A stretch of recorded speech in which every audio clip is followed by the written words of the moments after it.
ICSE জাভাতে যে কটা চ্যাপ্টার আছে তার মধ্যে string manipulation functions in Java এই চ্যাপ্টারটা ভীষণ গুরুত্বপূর্ণ। কেন? কারণটা হলো এই চ্যাপ্টার থেকে প্রোগ্রামিং যেমন প্রত্যেক বছর আসে, সাথে অ্যানালিটিক্যাল কোয়েশ্চেন্স আসে এবং শর্ট কোয়েশ্চেন থিওরি থেকেও এসে থাকে। আজকে আমরা এই চ্যাপ্টারটা পড়ব, অর্থাৎ এই চ্যাপ্টারে যে সমস্ত স্ট্রিং ম্যানিপুলেশন ফাংশনসগুলো আছে সেই ফাংশনসগুলো সম্পর্কে বিশদে যে কোনো স্ট্রিং ম্যানিপুলেশন ফাংশন নিয়ে কাজ করার আগে তোমাকে জানতে হবে এই ফাংশনগুলো জাভা লাইব্রেরির কোন প্যাকেজের মধ্যে থাকে। হ্যাঁ, তোমরা ঠিকই দেখতে পাচ্ছ, যে কোনো স্ট্রিং ম্যানিপুলেশন ফাংশন সবসময় জাভা ডট ল্যাং প্যাকেজের মধ্যে থাকে। তোমরা জানো জাভা ডট ল্যাং হলো সেই প্যাকেজ যেটা কখনো ইম্পোর্ট করতে হয় না, জাভা কম্পাইলার অটোমেটিক্যালি এই প্যাকেজটা ইম্পোর্ট করে দেয়। সবচেয়ে বেশি ব্যবহৃত স্ট্রিং ম্যানিপুলেশন ফাংশন হলো লেন্থ। যখনই তোমরা কোনো একটা স্ট্রিং ট্রাভার্সালের কাজ করো, সেই স্ট্রিং ট্রাভার্সালের সময় লেন্থ ফাংশনটা ব্যবহার করতেই হয়। দেখো, এখানে ডেফিনেশন না দেখলেও চলবে, বইতে তোমরা ডেফিনেশন পেয়ে যাবে। কাজটা একটু সংক্ষেপে বলে দিই।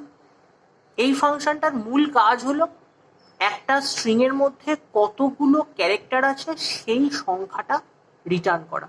দেখো, এক্সাম্পলটা দেখলে ব্যাপারটা পরিষ্কার হয়ে যাবে। প্রথম একটা স্ট্রিং নেওয়া হয়েছে, স্ট্রিং S1, তার মধ্যে কি রাখা হয়েছে? Java, JAVA। দেখো কতগুলো ক্যারেক্টার আছে? 4টে। তো এটার আউটপুট কত আসছে? দেখো আউটপুট আসছে 4। হ্যাঁ, এটা কিন্তু সবসময় ক্যারেক্টারের সংখ্যা গুণে, লেটার নয়। লেটার ভেবে ভুল করো না। পরের এক্সাম্পলটা সেই জন্যই দেখানো হয়েছে। S2 বলে একটি স্ট্রিং নেওয়া হয়েছে। তো S2-র মধ্যে দেখো জাভা, একটা স্পেস, ইজ, একটা স্পেস, OOP, একটা ফুল স্টপ। তো দেখো এখানে মোট 12খানা ক্যারেক্টার আছে, তাই এর আউটপুট কত হয়েছে? 12। তোমরা এখানে গুণে দেখতে পারো 12খানা ক্যারেক্টার আছে কিনা।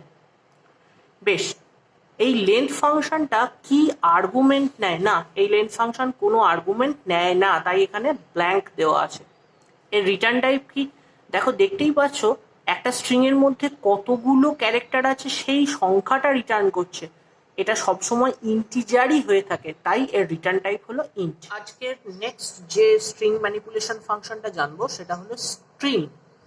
দেখো, ট্রিম মানে হলো ছেঁটে ফেলা। তো স্বাভাবিকভাবেই এই ট্রিমের কাজ হলো একটা স্ট্রিং যখন ইনপুট করা হয় টার্মিনাল থেকে, তখন কিছু আনওয়ান্টেড স্পেসেস আগে এবং পরে থেকে যায়। তো সেই আনওয়ান্টেড স্পেসগুলো যেগুলো আগে এবং পরে আছে সেই স্পেসগুলোকে কি করা না, বাদ দিয়ে দেওয়া। দেখো, বারবার কিন্তু দুটো শব্দে জোর দেওয়া হচ্ছে, লিডিং এবং ট্রেলিং স্পেস। এই লিডিং এবং ট্রেলিং স্পেসগুলোই শুধু বাদ যায়, ইন দ্য মিডল যে স্পেসগুলো থাকে সেইগুলো কিন্তু বাদ যায় না। দেখো, নিচের এক্সাম্পলটা দেখলে কিছুটা পরিষ্কার হবে ব্যাপারটা। স্ট্রিং S1 বলে একটা স্ট্রিং নেওয়া হয়েছে, কোটেশন শুরু হচ্ছে। দেখো, 3খানা আনওয়ান্টেড স্পেস প্রথমেই পড়ে গেছে। এরপর থেকে অরিজিনাল স্ট্রিংটা শুরু হয়েছে জাভা, ইজ, OOP। শেষে আরো দুটো আনওয়ান্টেড স্পেস পড়ে আছে। এবার তুমি যখন এটাকে S1.trim করে নিলে, তখন আউটপুটটা কিন্তু কি হলো? Java, is, OOP। মাঝের দুটো স্পেস দেখো অ্যাজ ইট ইজ রয়ে গেছে, কিন্তু লিডিং এবং ট্রেলিং আনওয়ান্টেড স্পেসগুলো বাদ চলে গেছে। হ্যাঁ, আর্গুমেন্ট এখানেও দেখো এমটি পেয়ার অফ প্যারেনথেসিস আছে, মানে আর্গুমেন্ট এখানে নীল।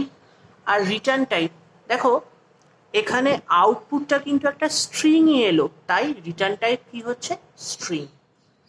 স্ট্রিং ট্রাভার্সাল যখন করা হয় তখন due to leading and trailing unwanted spaces যাতে ফলস ইটারেশন না হয়, সেই জন্য ট্রিম ফাংশনটা ভীষণ গুরুত্বপূর্ণ। একটা মজার বিষয় বলে দিই, আমি যতবার এই হোয়াইট বোর্ডে এক্সাম্পলগুলো লিখেছি ততবার কিন্তু SOPLN কথাটা উল্লেখ করেছি। এর ফুল ফর্ম কিন্তু system.out.println। হ্যাঁ, তোমরা সবাই এটা জানো, কিন্তু আমি লিখেছি বলে পরীক্ষার খাতায় বা ক্লাসের খাতায় কখনোই ভুল বশতেও SOPLN লিখে বসো না, নম্বর কাটা যাবে। খেয়াল। আজকে থার্ড যে স্ট্রিং ম্যানিপুলেশন ফাংশনটা জানবো সেটা হলো ক্যারেট। হ্যাঁ, নামটা শুনেই তোমরা বুঝতে পারছো যে ক্যারেট হলো এমন একটা ফাংশন যেটা কিনা স্পেসিফাইড ইন্ডেক্স পজিশনে যে ক্যারেক্টারটা থাকবে সেই ক্যারেক্টারটাকে রিটার্ন করবে বা ডিসপ্লে করবে। স্পেসিফাইড ইন্ডেক্স পজিশনটা কি না, তুমি আর্গুমেন্ট হিসাবে যে ইন্ডেক্স পজিশনটা পাঠাচ্ছ সেইটা। বেশ, দেখো নিচে একটা এক্সাম্পল দেখে নি, দেখো স্ট্রিং এস একটা স্ট্রিং নেওয়া হয়েছে, সেখানে জাভা স্ক্রিপ্ট লেখা হয়েছে। তো তোমরা এটা স্ট্রিং পড়ার শুরুতেই জেনেছো যে কোনো স্ট্রিংয়ের ইন্ডেক্স শুরু হয় 0 থেকে, আর সেই স্ট্রিংয়ের লাস্ট ইন্ডেক্স হয় স্ট্রিং ডট লেন্থ -1, অর্থাৎ স্ট্রিংটার লেন্থ যদি 10 হয় তাহলে লাস্ট ইন্ডেক্স হবে 9। এক্ষেত্রে তাই হয়েছে, দেখো দেখো ফার্স্ট ইন্ডেক্স হচ্ছে 0 আর লাস্ট ইন্ডেক্স হচ্ছে গিয়ে 9। কেন? কারণ 10টা ক্যারেক্টার আছে এখানে। বেশ, এবার আমরা প্রথমে কি করলাম, এস ডট ক্যারেট 0, অর্থাৎ 0 ইন্ডেক্সে যে ক্যারেক্টারটা থাকবে, দেখো 0 ইন্ডেক্সে কি আছে, জে আছে, তাহলে আউটপুট কি হয়েছে, দেখো জে হয়েছে। বেশ, আমরা এবার একটু অন্যরকমভাবে এই ফাংশনটাকে ইউজ করি। দেখো কি করা হয়েছে, এস ডট ক্যারেট, তার মধ্যে আবার প্যারেন্থেসিসের মধ্যে আর্গুমেন্ট হিসাবে পাস করানো হয়েছে এস ডট লেন্থ -1। তাহলে দেখো এস ডট লেন্থের ফাংশন তোমরা আজকেই জেনেছো ভিডিওর একেবারে শুরুতে। লেন্থ কি করে না, একটা স্ট্রিং এর মধ্যে যতগুলো ক্যারেক্টার থাকে সেই টোটাল কাউন্টটা রিটার্ন করে। এখানে ইন্ডেক্সের গল্প এখন ভুলে যাও, মোট কতগুলো ক্যারেক্টার আছে, 10টা ক্যারেক্টার আছে, তাহলে লেন্থ কত রিটার্ন করলো, দেখো 10 রিটার্ন করেছে, সেই 10 থেকে 1 বিয়োগ দিয়ে দিলাম, তাহলে কত হলো 9। তাহলে এস ডট ক্যারেট 9, অর্থাৎ এই এস বলে স্ট্রিংটার 9th ইন্ডেক্স পজিশনে যে ক্যারেক্টারটি আছে অর্থাৎ টি, এই টি দেখো তোমার আউটপুট। প্রথমেই জেনে নেব ক্যারেটের আর্গুমেন্ট কি। দেখো বারবার তোমাদেরকে বলা হচ্ছে স্পেসিফাইড ইন্ডেক্স পজিশন, তো সেই স্পেসিফাইড ইন্ডেক্স পজিশনটা কি, একটা ইন্টিজার। দেখো তোমরা এখানে 0 পাঠিয়েছো, পরবর্তী ক্ষেত্রে 9 পাঠিয়েছো, যে কোনো ইন্ডেক্স সবসময় ইন্টিজারই হয়, তাই আর্গুমেন্ট সবসময় কি হবে, ইন্ট। আর হ্যাঁ, রিটার্ন টাইপ মানে হলো সেই ফাংশনটা আউটপুট হিসাবে যা দিচ্ছে তার ডেটা টাইপটাকে বলা হয় রিটার্ন টাইপ। তো দেখো এই ফাংশনটা আউটপুট হিসাবে তোমাকে একটা ক্যারেক্টার দিচ্ছে, প্রত্যেক ক্ষেত্রে একটা করে ক্যারেক্টার তুমি আউটপুট হিসাবে পাচ্ছ, তাহলে এই ফাংশনটার রিটার্ন টাইপ কি হবে, ক্যার মানে ক্যারেক্টার। ক্যারেক্ট থেকে পরীক্ষায় আসতে পারে এমন একটা কোয়েশ্চেন বলে দিই, অনেক কোয়েশ্চেনই আসতে পারে, তার মধ্যে এই কোয়েশ্চেনটা চট করে বইয়ে থাকে না। কি সেটা না, কোনো একটা স্টেটমেন্টে ক্যারেটে ইন্ডেক্স হিসাবে এমন একটা ইন্ডেক্স পাঠানো হলো যেটা কিনা স্ট্রিংয়ে এক্সিস্টই করে না। অর্থাৎ ধরো এই জাভাস্ক্রিপ্ট এক্সাম্পলটাকেই যদি আমরা ধরি, তাহলে এক্ষেত্রে লাস্ট ইন্ডেক্স হচ্ছে 9, তার মানে 0 থেকে 9 পর্যন্ত ইন্ডেক্স আমরা দিতে পারছি। এবার ধরো কেউ তোমাকে ইন্ডেক্স হিসাবে দিয়ে দিল 19 বা 91 বা -10, সেক্ষেত্রে এক্সেপশন কি দেবে জাভা কম্পাইলার, হ্যাঁ এক্সেপশনটা অবশ্যই হবে string index out of bound, কারণ স্ট্রিং এর মধ্যে ওই ইন্ডেক্সটি খুঁজে পাওয়া গেল না। চলে এসো fourth string manipulation function, to upper কেসে। একটা স্ট্রিং তুমি ইউজারের কাছ থেকে নিয়েছো, এবার প্রয়োজন অনুসারে সেই স্ট্রিংটাকে তুমি এই ফাংশনটা ইউজ করে আপার কেসে অর্থাৎ বড় হাতের অক্ষরে কনভার্ট করতে পারো।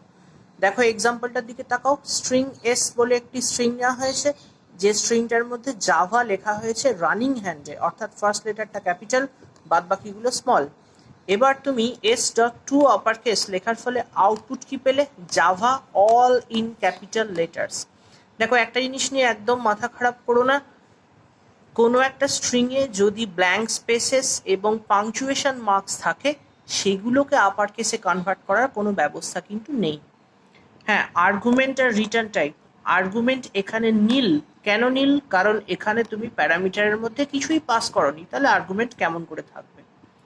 আর রিটার্ন টাইপ জানো, কোনো একটা ফাংশন যা রিটার্ন করে তার ডেটা টাইপটাই হলো সেই ফাংশনের রিটার্ন টাইপ। এখানে তুমি স্ট্রিং রিটার্ন পাচ্ছ, তাই রিটার্ন টাইপ হলো স্ট্রিং। আজকের লার্নিং সেশনের last string manipulation function to lower case.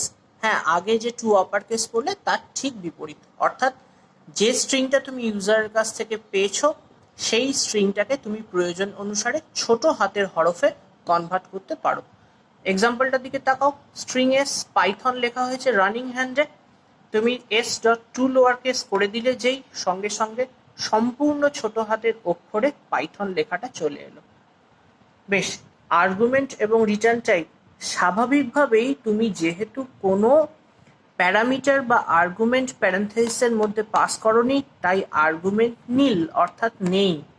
R return type দেখো তো তুমি আউটপুট হিসাবে কি পেয়েছো? পেয়েছো একটা স্ট্রিং, তাহলে রিটার্ন টাইপ কি হবে? অবশ্যই string. String manipulation functions in জাভার ফার্স্ট লার্নিং সেশন এখানেই শেষ হচ্ছে। নেক্সট লার্নিং সেশনে আমরা ইন্ডেক্স অফ এবং লাস্ট ইন্ডেক্স অফ এই দুটো ফাংশন বিশদে শিখব। আজকের ফাংশনগুলো নিয়ে যদি কারো কোনো প্রশ্ন থাকে তাহলে অবশ্যই আমাদের কমেন্ট সেকশনে লিখে জানাও, অথবা আমাদের ইমেল আইডিতেও লিখে জানাতে পারো। আমরা চেষ্টা করব তোমাদের প্রত্যেক প্রশ্নের যথাযথ উত্তর দেওয়ার। হ্যাঁ, স্ট্রিং ফাংশনগুলো ভালো করে বুঝতে হলে এই ভিডিওগুলি বারে বারে দেখতে হবে। ধন্যবাদ।